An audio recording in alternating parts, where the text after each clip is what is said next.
Bien, donc bonjour chers membres de la plateforme École au Mali. Nous allons continuer toujours avec notre thème qui porte sur le pouvoir, c'est-à-dire le thème 2. Donc après avoir montré que dans toute société ne peut exister sans autorité, donc une société sans autorité tombe dans l'anarchie.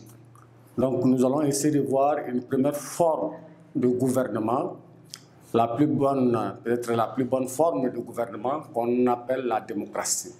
Donc nous nous acheminons petit à petit vers la démocratie que nous avons définie la fois passée. On dit que la démocratie, c'est le pouvoir du peuple et pour le peuple. Donc c'est le peuple qui fait l'autorité. Donc pour cela, nous avons choisi un texte de Denis Diderot, un philosophe. Le titre du texte est intitulé « Autorité politique », donc un extrait de l'encyclopédie. Donc nous allons étudier ça ensemble. Autorité politique. Aucun homme n'a reçu de la nature le droit de commander aux autres. La liberté est un présent du ciel. Et chaque individu de la même espèce a le droit d'en jouir aussitôt qu'il juge de la raison. Si la nature a établi quelque autorité, c'est la puissance paternelle. Mais la puissance paternelle a ses bornes. Et dans l'état de nature, elle finirait aussitôt que les enfants seraient en état de se conduire. Toute autre autorité vient d'une autre origine que la nature. On examine bien et on le fera toujours remonter à l'une de ces deux sources. Ou la force et la violence de celui qui s'en a emparé, ou le consentement de ceux qui se sont soumis par un contrat fait ou supposé entre eux et celui à qui ils ont déféré l'autorité. La puissance qui s'acquiert par la violence n'est qu'une usurpation et ne dure qu'autant que la force de celui qui commande l'emporte sur celle de ceux qui obéissent. En sorte que si ces derniers deviennent à leur tour les plus forts et qu'ils secouent le joug, ils le font avec autant de droit et de justice que l'autre qui le leur avait imposé. La même loi qui a fait l'autorité la défait alors. C'est la loi du plus fort, Denis Diderot, article de l'encyclopédie. Donc nous avons fait de cela quelques activités pour que vous puissiez comprendre cet extrait. Donc notre première consigne, la première activité, on demande quelles différentes formes d'autorité politique connaissez-vous? Donc, les différentes formes d'autorité politique que nous connaissons, nous avons fait ressortir ça à travers notre première leçon sur le pouvoir. Donc, on peut citer quelques formes d'autorité politique. On peut citer la démocratie,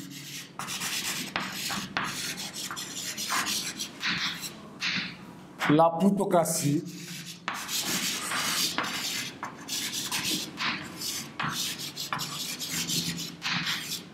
on peut citer la monarchie,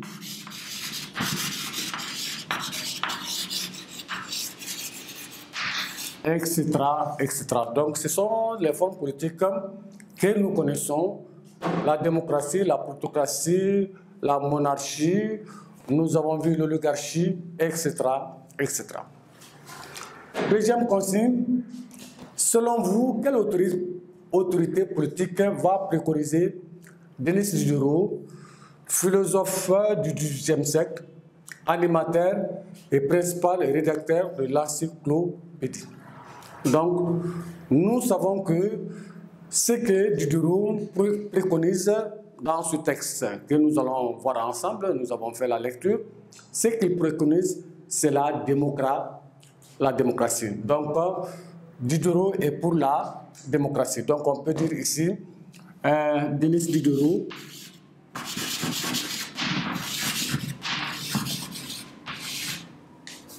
préconise la démocratie.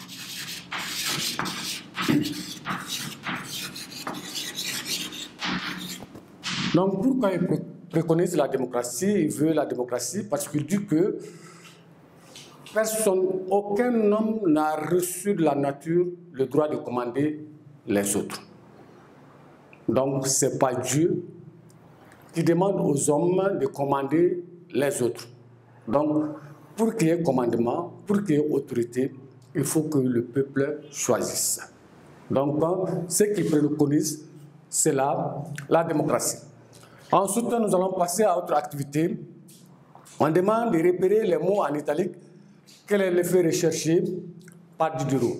Quand nous regardons notre texte autorité politique, bien sûr, nous remarquons que les mots qui sont en italique, bien sûr, comme il y a des mots en gras, il y a des mots en italique. Donc, les mots qui sont en italique, c'est le mot autorité. Donc, autorité, nous allons l'écrire ici.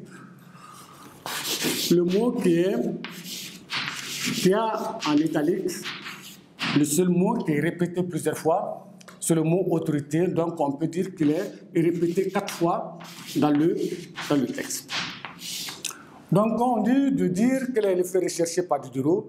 Diderot veut tout simplement attirer l'attention du lecteur sur ce mot autorité, parce que l'autorité, elle est importante dans une organisation humaine. Donc, c'est ça qu'il fait ressortir. C'est pour cela qu'il a mis les mots en italique, pour attirer l'attention du lecteur sur ce mot autorité. On dit l'extrait, le texte se termine par cette pensée, cette citation, c'est la loi du plus fort. Selon vous, quelles sont les conséquences d'une telle loi? C'est la loi du plus fort. On nous demande quelles sont les conséquences de cette loi. Nous avons vu avec l'être glodite. On sait que quand nous avons la loi du plus fort dans une société, c'est quoi? C'est l'injustice qui va s'installer. C'est quoi encore? C'est la violence qui va s'installer et la domination du plus faible. Donc, nous pouvons nous reprendre pour dire que lorsqu'il y a la loi du plus fort, il y a l'injustice qui va régner. Donc, il n'y a plus de droit. Ensuite, qu'est-ce que nous allons remarquer? Nous remarquons que la violence, parce que le plus fort, ou bien les plus forts vont dominer les plus faibles. Donc, c'est ça. On peut mettre ça ici. Donc, c'est l'injustice.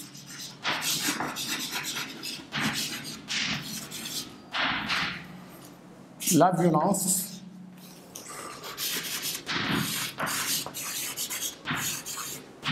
la domination,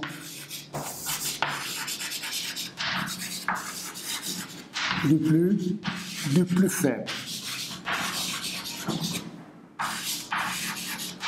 Du plus faible. Bien. Donc, on va continuer avec notre texte. On nous demande de lire d'abord comme activité exploration. Nous allons lire, on nous demande de lire la première phrase. Comment la comprenez-vous? Donc, la première phrase ici. Aucun homme n'a reçu de la nature le droit de commander les autres. Donc, on nous demande comment nous comprenons cette phrase. La phrase « Aucun homme n'a reçu de la nature le droit de commander aux autres ». Donc, on sait que le droit de commander les autres n'est pas naturel. Ça ne vient pas de Dieu. Aucun homme n'a reçu de la nature de Dieu. Dieu n'a parlé à personne. Bon, toi, tu dois commander les autres.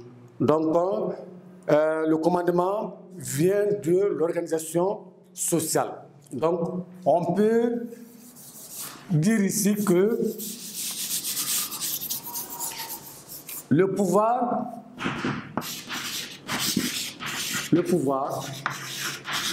n'émane pas,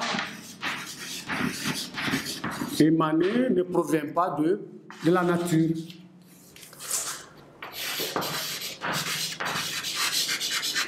Donc, pour dire qu'aucun homme n'a reçu de la nature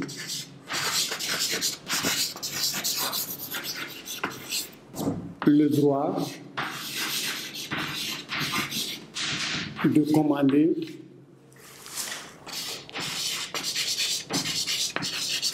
les autres. Donc, notre première phrase, comme nous l'avons dit, que le pouvoir n'émane pas de la nature. Parce qu'on dit qu'aucun homme n'a reçu le droit de la nature, le droit de commander les autres. Donc, le commandement, l'autorité, c'est une organisation sociale. Ça vient des hommes. Ce sont les hommes qui mettent en place une autorité. Donc, voilà la première partie.